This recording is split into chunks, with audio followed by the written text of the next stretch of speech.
sais, l'année passée, quand j'ai fini mon ultra, j'avais envie de pleurer. Genre, j'étais tellement contente, je vivais tellement une foule d'émotions que genre, ma famille qui s'en vient en courant, puis ils sont comme, rêve! Je suis comme, bon, c'était pas le temps.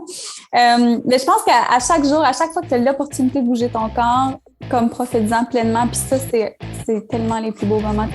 Ici votre hôtesse Amélie Delobel et je suis très heureuse de vous accueillir sur le podcast Athlète Entrepreneur qui met en évidence des parcours inspirants d'athlètes ou d'anciens athlètes de haut niveau qui se sont tournés vers le milieu entrepreneurial. Ce rendez-vous hebdomadaire vous présente des entrevues qui seront vous motiver à atteindre votre plein potentiel. C'est parti! Bonjour à tous, je suis très heureuse de vous accueillir sur mon podcast Athlète Entrepreneur pour ce 126e épisode sur Vivre pleinement avec l'ultramarathonienne et fondatrice de Bouteka, Rebecca Tremblay. Avant de vous parler de mon invité du jour, si vous avez déjà un podcast ou vous souhaitez en lancer un, je vous recommande l'hébergeur Blueberry que j'utilise également. Pour obtenir un mois d'essai gratuit sur cette plateforme, simplement aller au amidelobel.com/Blueberry, BLUBRRY. Pour cette émission, j'ai le bonheur de discuter avec Rebecca Tremblay, une ultramarathonienne et coach d'affaires qui a lancé la marque de vêtements pour femmes Bouteka en 2018. Sans plus attendre, je vous laisse à cette entrevue. Bonne écoute! Alors, je suis actuellement avec mon invité du jour, Rebecca Tremblay. Salut Rebecca, comment ça va? Salut, ça va bien, merci toi? Ça va très bien, merci beaucoup. Alors, on va tout de suite rentrer dans le vif du sujet. Rebecca, quel a été ton parcours sportif, plus particulièrement en lien avec la course à pied? Oh, OK, bonne question. Je te dirais, j'ai tout le temps été quelqu'un qui a aimé vraiment le sport en général dans ma vie. J'ai fait baseball, patinage artistique, gymnastique quand j'étais plus jeune. Et puis, l'année passée, je me suis lancée plus dans la course à pied. Je te dirais, tu sais, je courais comme auparavant, mais c'est la première fois que j'avais une montre l'année passée. Puis que je me paissais vraiment dans ce temps-là. Je fréquentais quelqu'un qui était vraiment dans la course, il se préparait pour un marathon. Fait que j'étais comme, tu sais, ça a l'air intéressant. Fait qu'avec lui, j'ai couru mon premier demi-marathon au début de l'été. Je m'en souviens, je voulais mourir, littéralement. Si vous courez des longues distances, amenez-vous des électrolytes, c'est super important. Puis restez bien hydraté. Fait que j'avais zéro préparation, dans le fond, puis je me suis dit, bon, ben, let's go, je me lance là-dedans. Et puis, c'est ça. Fait que j'ai couru mon premier demi-marathon l'année passée. Et puis, après ça, dans le fond, l'année passée, j'ai aussi fait un triathlon. J'ai couru mon premier ultra. Fait que ça a été un été vraiment intéressant, je te dirais. Je pense que c'est ça. Quand même. Puis, Ouais. comment tu t'es... Pour ceux qui connaissent un peu moins ça, comment tu te prépares justement pour un ultra-marathon? Parce que ça le dit déjà, marathon, on sait que c'est le 42,2 km, mais un ultra, Absolument. c'est quoi la distance? Puis c'est quoi toute la préparation derrière? Un Ouais. Fait parcours que dans le quand fond, même exigeant. ouais. C'est sûr. Donc, pour un ultra, les distances, c'est tout ce qui est en haut de 42,2, qu'est-ce qui est un marathon. Donc, l'année passée, j'ai fait mon premier 50. Je vais faire un 70 cet été, mais je pense pas que ça va avoir lieu. Bref, à suivre. Puis, comment qu'on se prépare? Mais c'est du volume vraiment pour tout ce qui est course. Je m'ai préparée aussi. J'ai fait mon premier triathlon l'année passée, je pense, fin août, si je ne me trompe pas. Puis mon ultra, je l'ai couru en septembre. Donc, tu sais, j'avais quand même la préparation du triathlon qui était...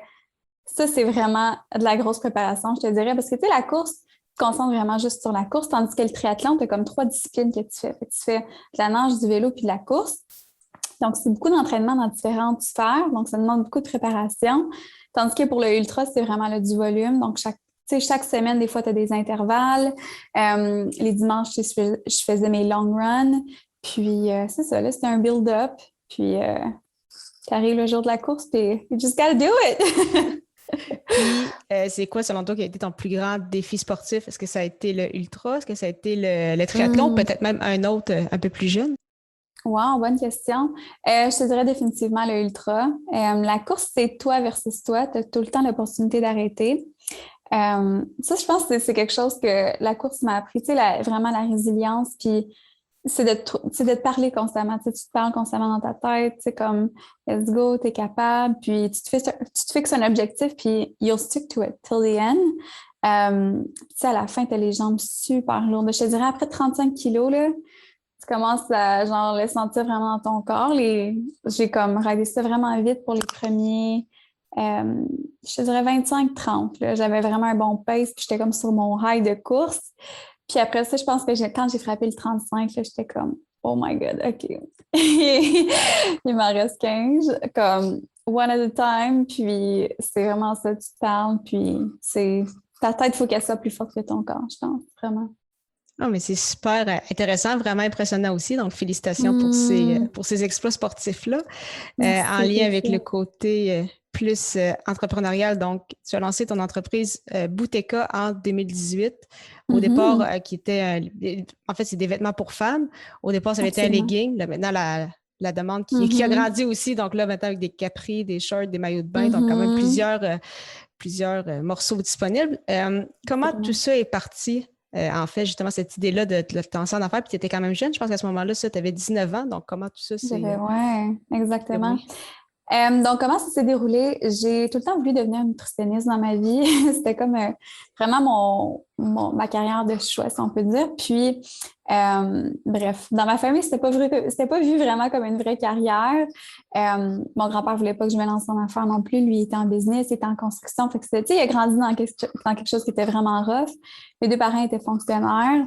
Puis c'est ça, le compromis avec mon grand-père, c'était que j'aille étudier en marketing à l'université. Puis tu sais, il voulait que je sois médecin, avocate, tu sais, n'importe quel job qui est très stable, qui est bien payé, tout ça. Puis j'avais le côté tout le temps, je pense que j'avais la fibre entrepreneuriale un petit peu à l'intérieur de moi. Un petit peu beaucoup.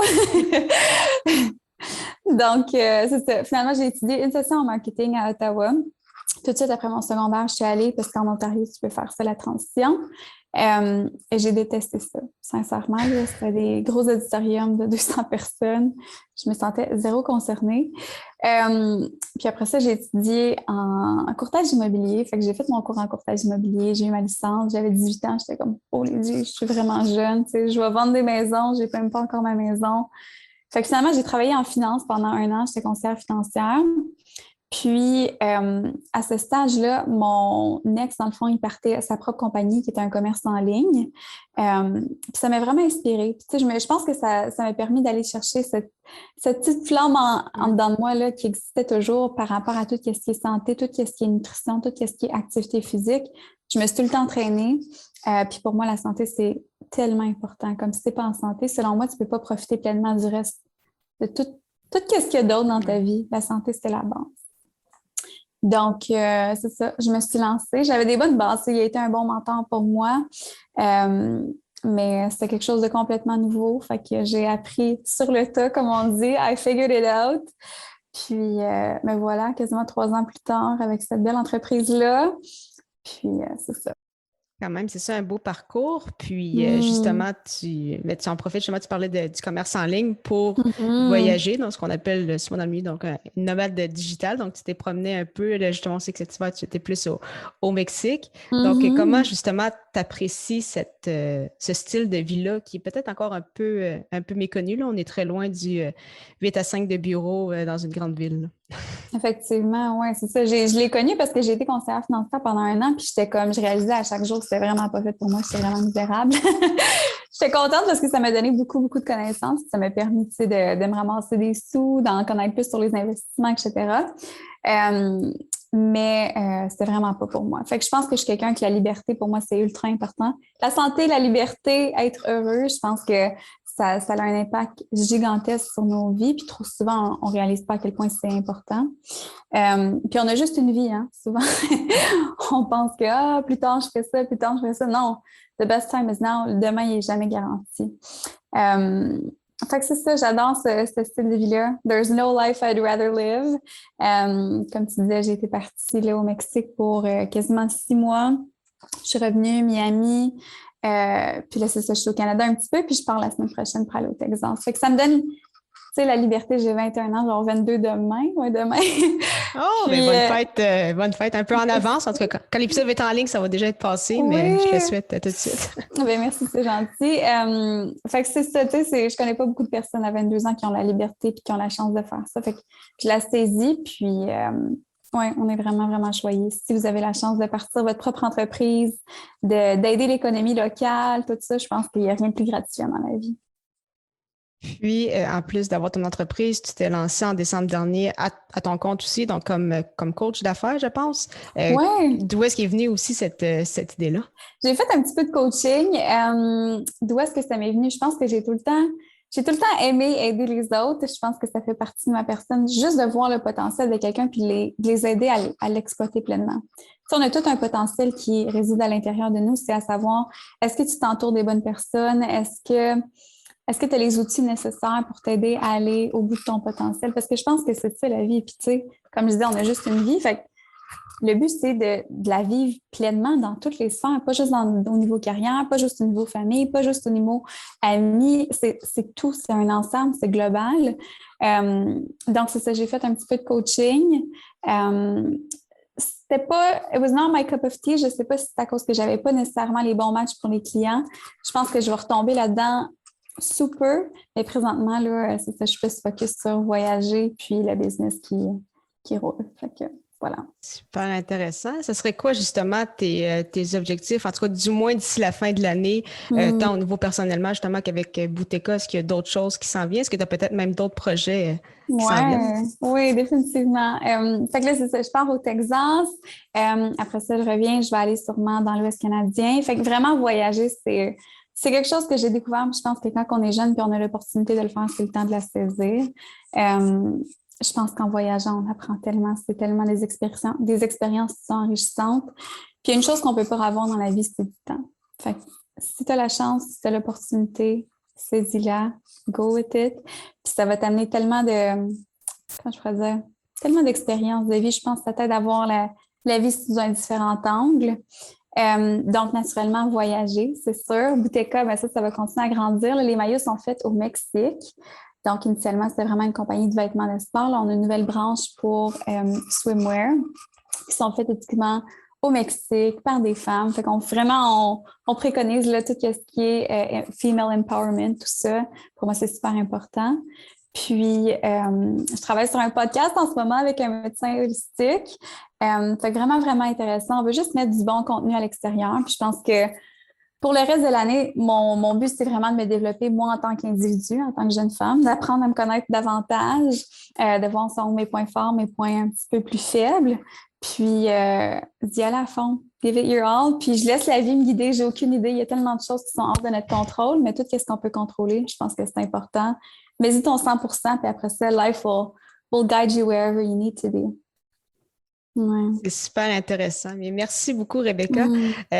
Avant de terminer cette entrevue, j'aime toujours poser les mêmes petites questions en rafale. Donc, sans plus tarder, quel est ton plus beau souvenir sportif? Oh, wow! Ça, c'est une excellente question.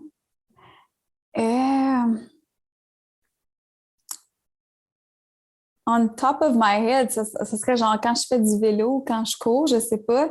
Est-ce que c'est nécessairement... Tu sais, l'année passée, quand j'ai fini mon ultra, j'avais envie de pleurer. Genre, j'étais tellement contente, je vivais tellement une foule d'émotions. Puis il y a genre ma famille qui s'en vient en courant, puis ils sont comme « Rêve! » Je suis comme « Bon, c'est pas le temps. » Mais je pense qu'à chaque jour, à chaque fois que tu as l'opportunité de bouger ton corps, comme profites-en pleinement. Puis ça, c'est tellement les plus beaux moments. Tu sais, ce matin, je m'entraînais, j'étais sur le bord de l'eau, j'étais comme « Wow! » Oui, vraiment. Oui. Fait que... mais c'est super bien. Quelle est la chose la plus importante que le sport t'enseigne? La discipline. Sois discipliné. Show up no matter what every single day, and that's how you see true progress in life.